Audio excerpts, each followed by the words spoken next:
Web of this side, and in this video I want to talk to you about the mirror principle, and this is going to be the continuation of the last video. If you haven't watched it, click up here. But to really understand how you can expedite your manifestation and goal achievement by using your own attitude to influence the event in your reality, the mirror model is the closest of the reality model which I ever came across, that really explain everything that's happening around in our life. And by the end of the video, I will be sharing with you three keys to really understand this model and how to influence it to get what you want in accelerated manner. So with that, let's get started.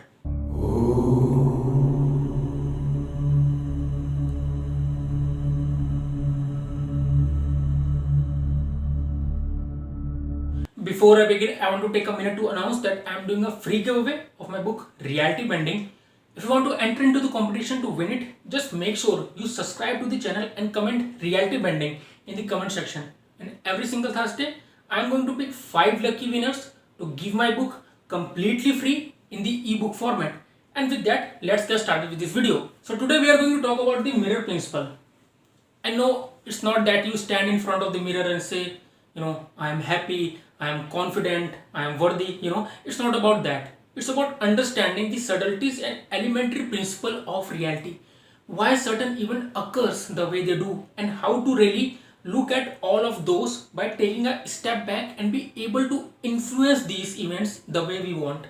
So what you need to understand is that this reality is a gigantic mirror which reflects your relationship toward it with delay. So these are the key elements: relationship and delay. So let's break them down. Okay, your relationship toward this mirror of reality is really your attitude. What attitude you hold toward your life? Do you feel that life is easy or life is hard? Do you think people are evil or they are good? Do you feel life is your friend or your enemy? Do you think life is working for you or against you? Okay, so what attitude you hold toward the reality, toward this mirror, it reflects that back at you, and it reflects with certain delay. So this mirror is not like your normal mirror where you raise your hand and it immediately raises its hand, right? But it takes certain amount of time to raise it. And the reason behind this is due to the inert nature of the physical world. Reality takes time to really arrange things for you by taking the path of least resistance. So really this delay factor explains why instant manifestation is very difficult to achieve, and why you can't manifest overnight, right? Unless you have the intention energy of God like Lord Krishna. So the key here is that you have to keep the attitude up for long enough until the mirror of reality can reflect that back at you, which is really the biggest problem nowadays because we lack patience. So let's further understand this. This mirror of reality is dual in nature, and it has two parts to it. One is the image and the other is the reflection. So let me draw it for you. So let's say this is you, and this is the mirror, and this is the reflection. This is what you are seeing around you, your external world. This image is your internal world, and it is formed by your attitude, which is your thought and emotions. So thoughts plus emotions. That's what I meant by attitude, right? So if I have a positive thought about something and have corresponding positive emotion toward that, that's going to craft my attitude and it will leave an impression on the mirror. But the challenge is that we can't keep the attitude for long enough, because we look at the reflection, we look at our external and let it influence our attitude, and then this attitude is reflected back to us. Whatever we are seeing currently outside, we let it influence our attitude. And what do I mean by that? Well, you look around and you say you are in debt, your business is not doing well, your finances are poor, and you use it to influence your internal, that I am poor and I am not good enough. You have this thought and you feel corresponding emotion of lack and scarcity, and this form your attitude. You form this attitude that life is hard and I am not good enough, life works against me, and this leaves an impression on the mirror, and mirror says, okay, life is hard. Here are more for you to feel that way. You are not good enough.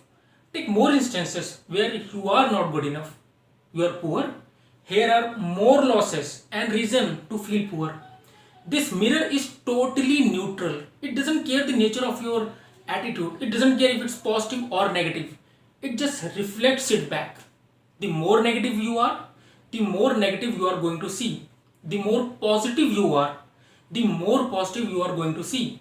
So the key become is to correct your attitude and understanding that we have to keep this attitude for long enough, because remember, mirror reflects with delay. But in this day and age, we are so accustomed to instant gratification. Everything is just one click away. Everything is on your fingertips with cell phone. Amazon Prime delivery in one day, Netflix, social media. We are wired for instant gratification, and that's why we want everything right now. We want success now.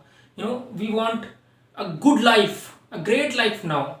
But mirror of reality doesn't work that way. It takes time for the reflection to really form. So the question becomes, how do we keep that attitude up for long enough, and how do we avoid being swept away by our external circumstances, right? How do we avoid being attached to the mirror? Because that what happens when you get attached to the mirror. You get attached to what you are seeing in the mirror. So most of the time it's the negative part that you are focused upon.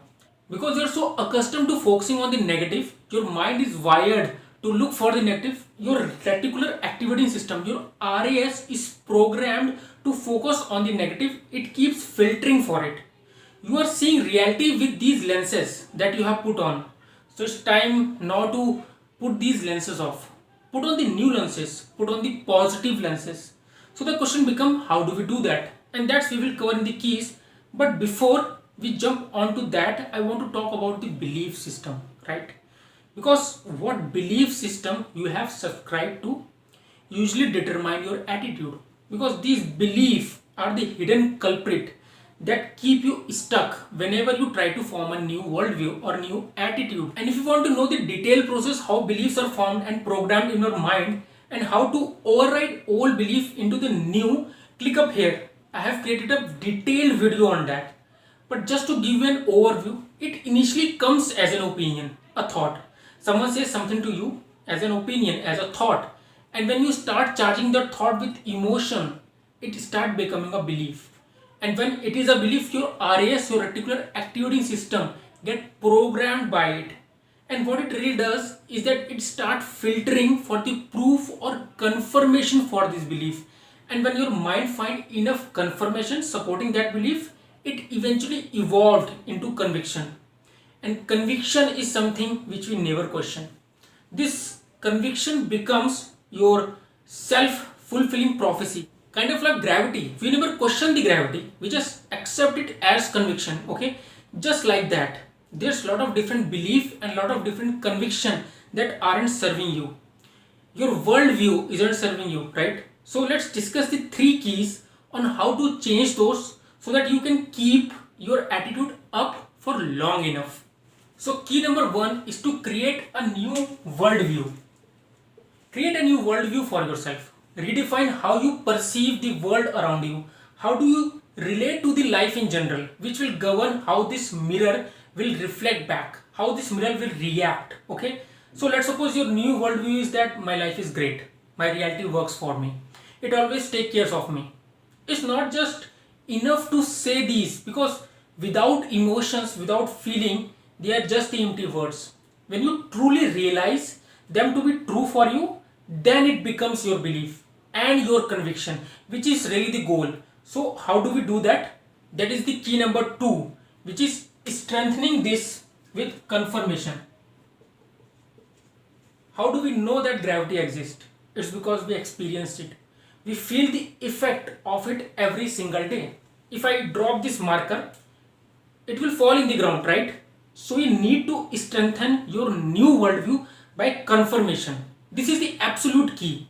The problem is that we look for confirmation for what is wrong in our life. This is how we have been programmed. This is our default worldview. We keep strengthening it with confirmation that life is hard, life is against me. Our focal point of attention is mostly on what's wrong rather than what's good. So we need to change that with our new worldview. So let's say your new worldview is that my life always takes care of me, my life always works for me. Well, where is the proof? Well, I am alive today. My life takes care of me. Well, I have such a loving family. Life takes care of me. I have this house. I have food on my table. I have money in my bank account. I have savings. Well, my life really takes care of me. I am healthy. I have all my vital organs working for me. I don't have any terminal illness. Well, my life really takes care of me. The funny thing is that if you look at your life, you will realize that 99% of things are going your way. You are just focusing and complaining about that 1% which isn't. And you never feel grateful for that 99%, but very quickly complain about that 1%. Okay? Think about it. And the final key is when this old worldview, these old beliefs tries to come back, be aware of them. Okay? So the awareness, and it will happen for sure. Whenever you are crafting this new worldview, you are going about it and you become little loose and relaxed. These old beliefs, this old worldview will come back to haunt you.